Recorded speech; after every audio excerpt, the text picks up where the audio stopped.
So, the next thing to happen on Friday Night SmackDown, we get to the final segment of the night where we see Logan Paul and Drew McIntyre.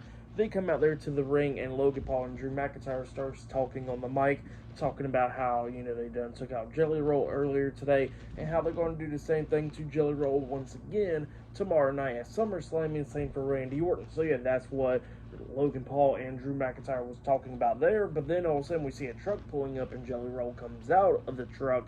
And then we see Randy Orton coming out of the truck as well, and they come walking down to the ring, and while he was walking down, we see the SmackDown general manager, Nick Aldis, trying to stop him, and he can't get him to stop, so they head down to the ring, and they start brawling with Logan Paul and Drew McIntyre, while we see Nick Aldis calling down for a bunch of security. They come running down there, trying to pull them all apart, and everybody's still brawling and everything. And then Drew McIntyre and Logan Paul got knocked out of the ring, and then we see security try to hold Jelly Roll and Randy Orton back. But then Randy Orton starts hearing voices in his head, and he hits an RKO into one of the security, and hits another RKO into the other one. And there's one more, but he decides not to hit the RKO into him.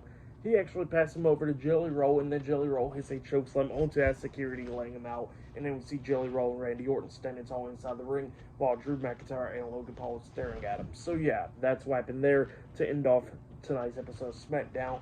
It was a pretty decent go-home show, not too crazy, really. For match of the night, I gotta say it was Zelina Vega and Julia. That match was really great, so I'll say that was match of the night. For tonight's SmackDown, I'll give it 8 stars. That's what I'll give it. It was pretty decent.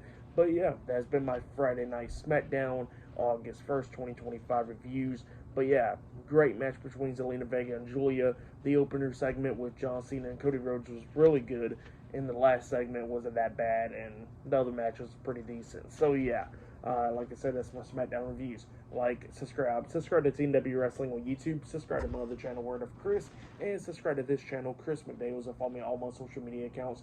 I'll be down there in the description box, and I'll see you guys later for tomorrow night's SummerSlam Night 1 reviews. See you guys later. Till then.